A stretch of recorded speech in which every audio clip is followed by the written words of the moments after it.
kisah Yohanes Pembaptis, seorang martir. Tetapi saya tidak akan berfokus pada kemartiran Yohanes Pembaptis, tetapi mencoba mengaitkan bacaan pertama dengan Injil. Ya. Saya lebih tertarik bagaimana kita diundang oleh penulis kitab Ibrani untuk memelihara kasih persaudaraan, supaya tragedi Yohanes Pembaptis tidak terulang lagi, yaitu penindasan. Bapak Ibu sekalian, pernah Bapak Ibu mendengar berita bahwa George Sugama Halim, ini saya baca aja ya,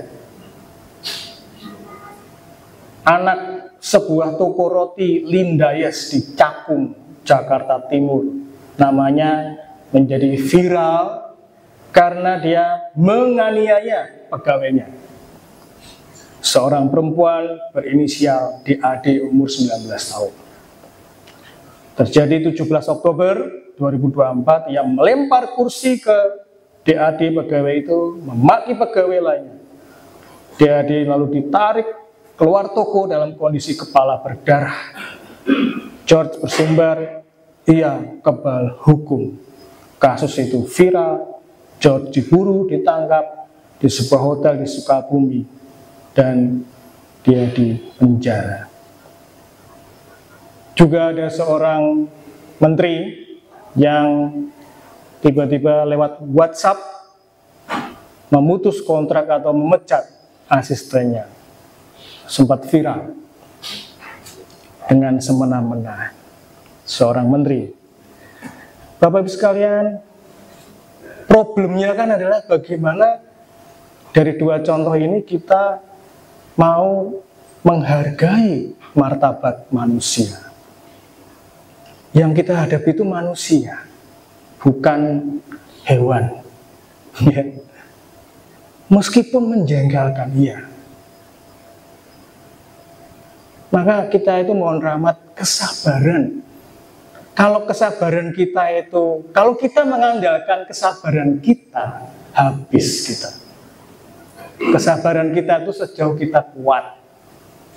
Sejauh orang yang bandel-bandel membuat jengkel itu manut atau taat atau patuh. Kalau tidak, biasanya kalau habis kesabaran kita, pikiran menjadi kotor, menjadi jahat, mulut juga terpancing menjadi mengeluarkan kata-kata sumpah, serapah, dan jahat, dan itu melukai. Yang dibutuhkan adalah ketahanan dan kesabaran ilahi, bukan kesabaran manusia, tetapi kesabaran ketahanan ilahi, supaya kita tidak jatuh pada judgement yang keliru. Maka memelihara kasih persaudaraan berarti juga sebelum judgement, sebelum menghakimi, sebelum mengeluarkan sebuah peraturan, harus lengkap dulu datanya.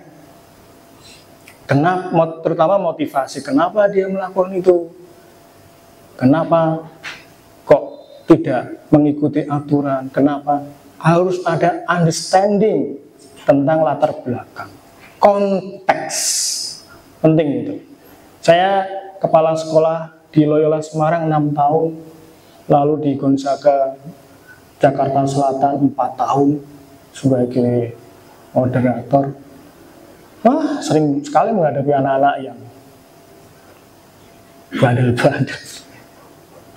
Kadang saya jatuh juga dengan penghakiman dan keliru dan jadi repot karmanya, karena jadi panjang ceritanya.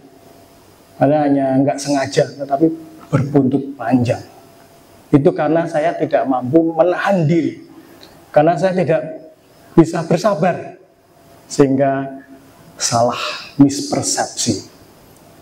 Maka dari pengalaman saya itu saya bisa tahu bagaimana ketika kita berhadapan dengan orang, itu kesabaran kita sungguh-sungguh dituntut, dan itu kita tidak bisa sendirian. Kita butuh rahmat kesabaran. juga terhadap uang. Kadang uang itu bisa menjadi berkah atau bencana kalau sumber mendapatkannya tidak halal, kalau penggunaannya tidak sesuai dengan intensi, dan seterusnya. Kalau salah kelola, uang bisa jadi berkah maupun jadi petaka. Maka bagaimana kita bijaksana terhadap uang. Ada buku yang namanya Psychology of Money, saya sudah selesai baca itu. Itu bagus untuk bagaimana kita mengelola keuangan kita supaya bijaksana. Ada juga yang namanya gaya hidup, apa itu namanya? YOLO ya. You only live once. You only live once. Itu gaya hidup hedon, pokoknya senang-senang lah. Yang penting dia bisa menikmati hidup ini, sehingga tidak peduli kurang dana, tapi yang penting dia bisa happy. Itu dilawan dengan gaya hidup YONO, you only need one.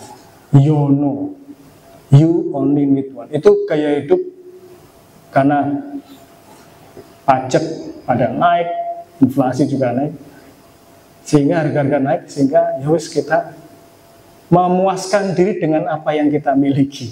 YONO, you only need one. Kalau kepengen beli sesuatu yang baru, tahan, penting atau tidak. Ada merek baru muncul, tahan. Yang kemarin masih bagus. Itu tidak mudah, terus terang. Marketing itu luar biasa. Manfaatnya, kalau beli ini, manfaatnya ini. Maka tidak gampang ya, tidak gampang. Maka dari semua itu, kita mohon rahmat pada Tuhan. Bagaimana kita membangun kasih persaudaraan dengan lebih-lebih sabar, lebih positif thinking. Jangan lihat kelemahan orang lain melulu, tapi lihatlah positif side-nya, supaya seimbang, supaya kita lebih seimbang.